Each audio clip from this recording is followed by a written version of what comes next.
الحمد لله رب العالمين، والصلاة والسلام على أشرف الأنبياء والمرسلين نبينا محمد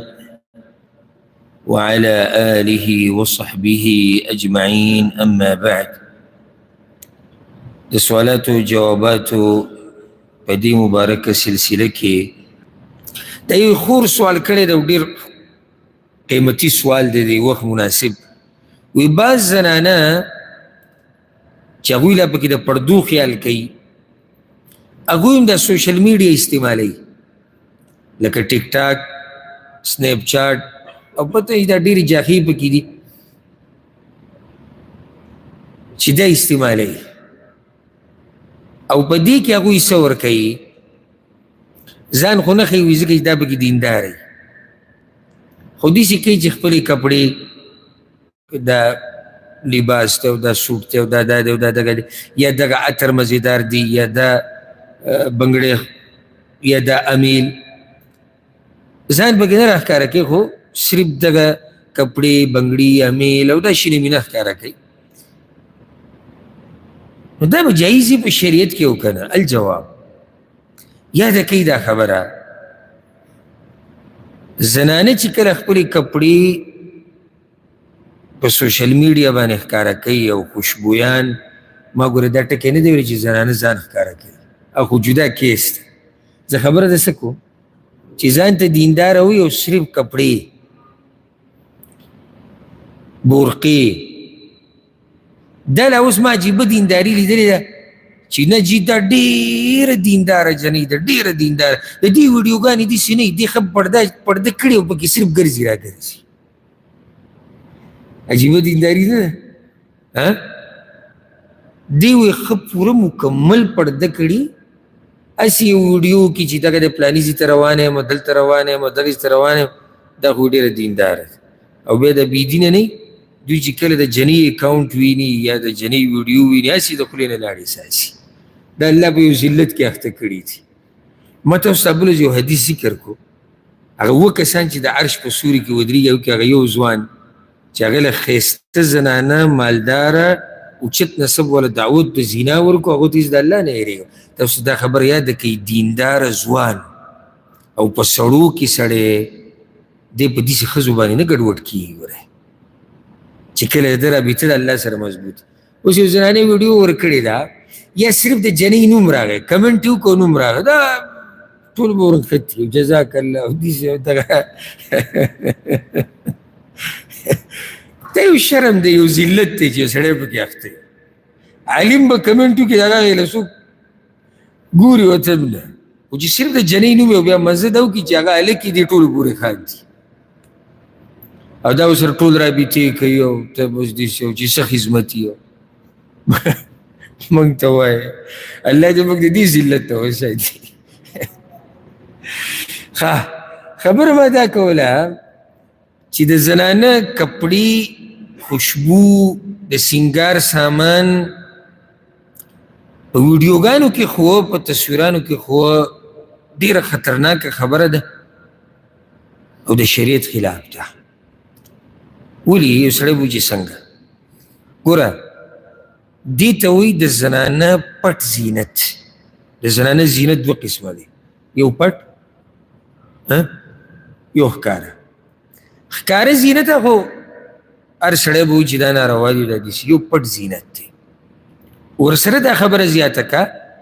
چې کله مې یو زنانه خپلې کپړې یا سینګار یا څه ښیي، دې کې به لازم د دې لاس، خپې، بدن صحیح څه خو به راځي که یو پکې دا نقصان دی. دریم نقصان بل والا، فتنې ته دروازه کوله وهل دي. او دا چې کوم الکانیني، خصوصا چې کوم بېدینه دي، هغوی ایني، نو هغوی به کوشش کوي چې د دې زنانه سره رابطه وکړي. یعنی بعض دومره په دې نشه کې ورننوتي دي چې هغوی د زنانه بنګړي ته هم نشي ټینګېدی، چې بنګړی ویني، تصویر یې ورکړی، به د سوچ کېږي اوس به دې جنۍ سره رابطه څنګه کوو. نو د دې نه دروازه د څه کولاو شوه، د فحاشۍ او د شر دروازه کولاو شوه. دا د شریعت قانون دی. ګوره، الذریعة الى الفساد یجب صدها. کومه لار چې تا فساد ته رسوي هغه لار به بندې دا قانون دی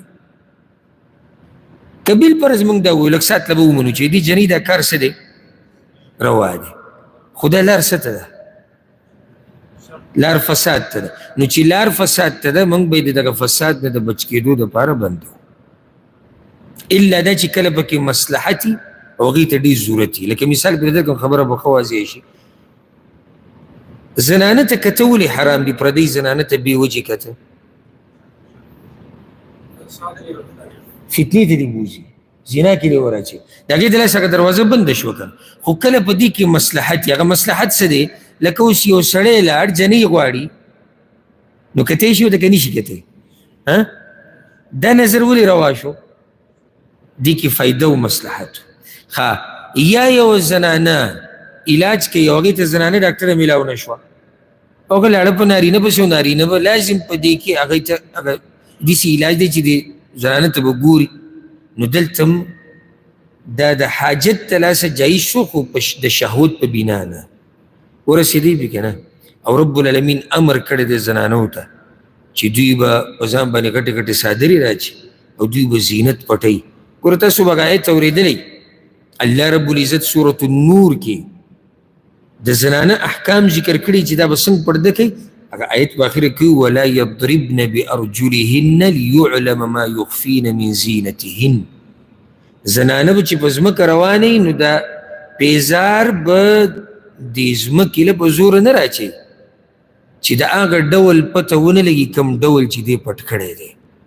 لکه مخ پکې پانزیب دی شرنګ به کوي که نه د هغې پته ولګي ګوره شریعت څه وایي وایي زنانه چې بهر ته وځي خوشبو به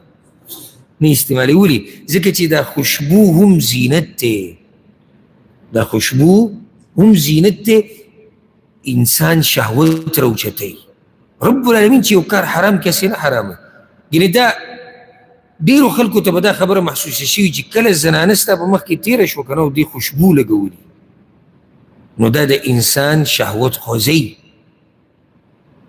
او دا د انسان میلان دغه طرف ته یعنې که نور څه ونه کړي که نه خو سوچ یې لاړ شي نو شریعت ځکه هغه دروازه بنده کړه نو څنګه یو زنانه راځي او هغه په سوشل میډیا باندې ورکوي چې دا زمونږ کپړې دي او دا زمونږ جامې دي او یارانې صفت کوي دا پکې کمه یوه ده دا وایي ډېره انتهایي پردې واله پردې والا کار د سوشل میډیا سره څه دی او دا خبره یاده کوي نن سبا ډېر خلک د خپلو کورونو نه غافله دي زه لږ نه یم ډېر پلاران رونه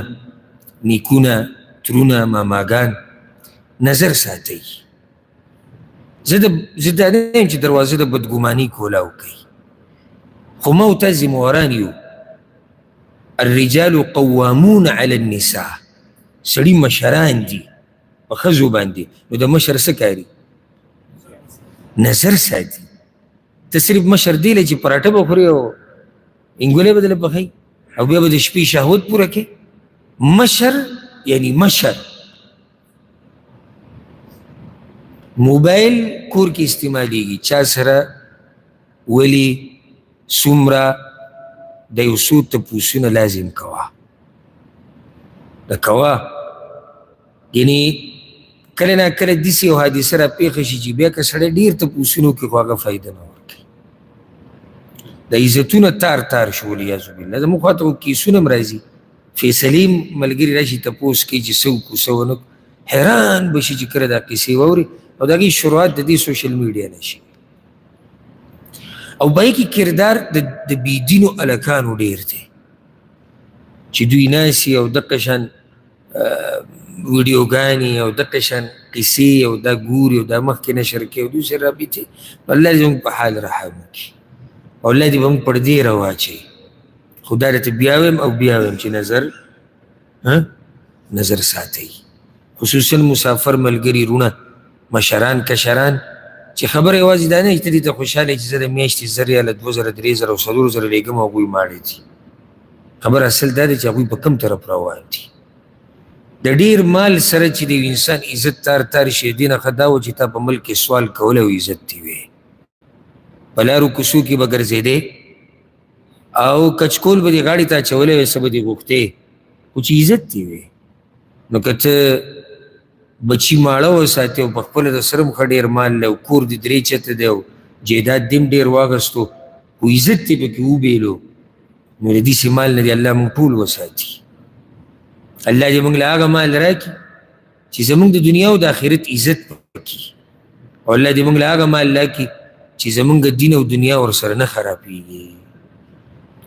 پوه شوې په مسله که نه ښه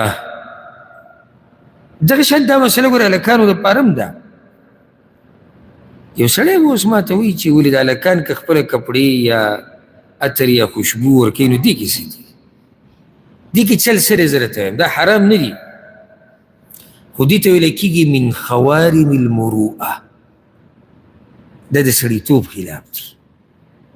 هر ځای کې ځان ګرم ګرم کوم چې ولې حرام دي بعض کارونه حرام نه خو د سړیتوب خلاف دي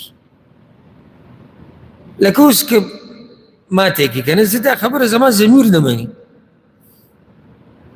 چې زه خپلې کپړې او دا زما کپړې دي دا مې نن عطر واغوستو دا زه نن ناسې مې ډوډۍ ته او دا زه یم او دا مې پلار دی او دا مې ماما دی او دا مې کاکا دی موبایل نیسه که میلمه راځي جو د هغه ګونې ته موبایل نیسه که پردې را روانې جو هغه ته موبایل نیسه که دغه را روان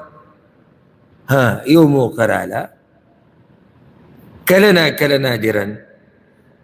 یو سړي یو ویډیو وکړه یا یو خبرې ملګرو له ورکو صحیح شو اوس دومره خبر لکه بعض پکې موږ دغه سوشل میډیا کې دا قصې کله ناکله پکې مخې له تصویر راشي دا زموږ د واده کمره ده او دا مې داسې تیاره کړه او ملګرو نه رایې غواړو چې دې کې نور څه دا من خوارم المروءه دا د سړیتوب خلاف دی دروند سړی خو دا هم نه خوښوي چې زما د کور د برګې دننه چا ولیدی دا نه خوښوي الا که ضرورت راغی خو نور هغه دا نه خوښوي او ته لګیې په سوشل میډیا باندې د واده د کمرې تصویران ورکړي یا په بنین کې بنایسي دغه پرتوګ به او بنین به او دا زه ناسې مه کټ کې او دا زه ناسې مه دیره کې دا مناسب دی دا د سړیتوب خلاف نه دی د سړیتوب خلاف دی نو ډېر احتیاط کوئ څه کوئ احتیاط کوئ او خپل عزت هغه مه ګډوډ کوئ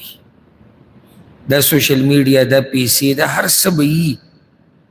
خو که دا عزت یو پیر د چا نه لاړ شي که نه نو به ډېر په ګرانه واپس راځي نو د عزتونو خیال ساتي الله زموږ د ټولو عزتونه وساتي